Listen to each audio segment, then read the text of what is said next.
अपने आप में बहुत खुशकिस्मत समझता है कि बाबा जी ने हर टूर ते जिन्ने भी टूर होए अपने नाल अपने चरना च सेवा का मौका देता।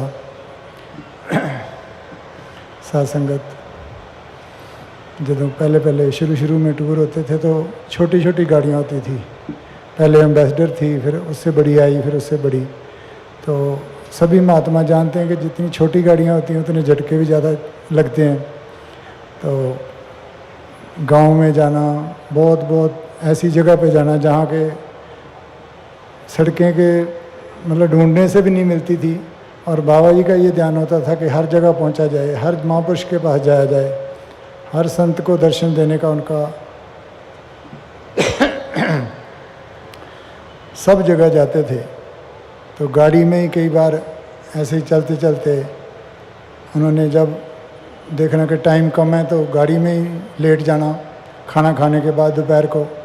तो फिर हमारा ये ध्यान होता था कि बाबा जी अब गाड़ी में लेटे हैं तो अभी कहीं रुके नहीं, क्योंकि संगतें तो जगह जगह रास्ते में खड़ी होती थी। कभी जितने भी महापुरुष यूपी में जाएं या महाराष्ट्र में जाएं, कहीं भी चले जाएं, हर जगह पे संगत है।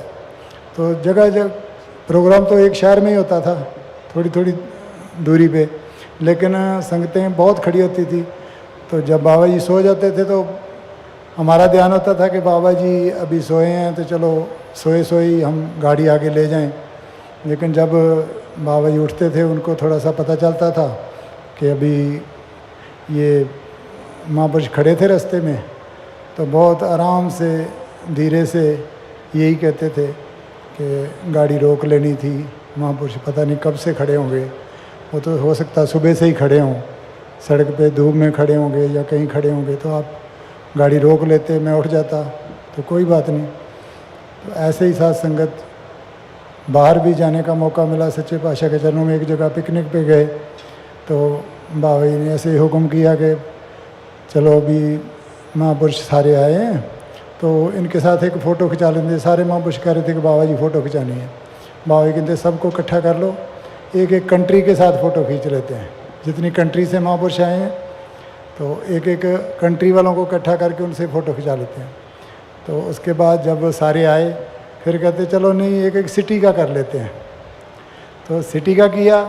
फिर उसके बाद कहते चलो एक एक फैमिली का कर लेते हैं, एक एक फैमिली के साथ फ़ोटो खिंचाई। फिर कहते महापुरुषों का सबका ध्यान होता कि हमारे साथ फ़ोटो हो, हमारी भी बाबा जी के साथ। सब ने फिर अकेले ने फ़ोटो खिंचाई बाबा जी के साथ, और सबके साथ बाबा जी ने फ़ोटो खिंचाई।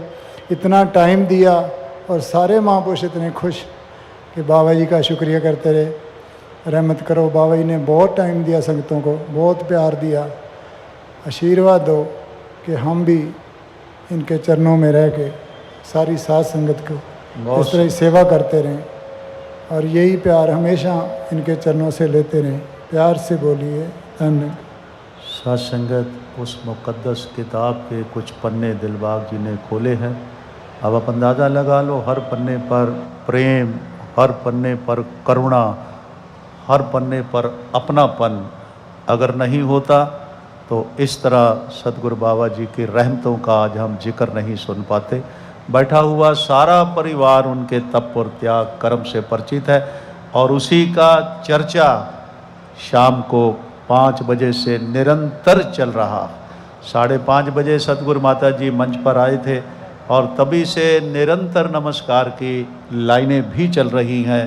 बोलने सुनने का रिश्ता भी कायम है, और हर तरह से हर महात्मा अपने अपने भाव पूर्णता रूप में प्रकट करने का प्रयास कर रहा है। उसी लड़ी में मैं निमंत्रण दे चुका हूँ, पूज्य चड्ढा साहब आएँ और अपना अनुभव प्रस्तुत करें। इनके बाद बहन समता जी, बहन रेणुका जी और बहन सुदीक्षा जी मिलजुल करके मंच के करीब आ जाए।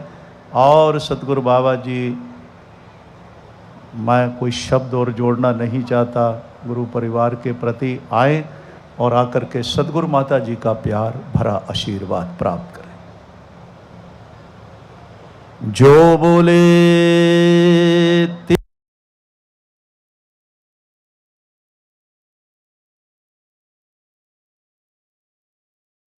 इस बल्ले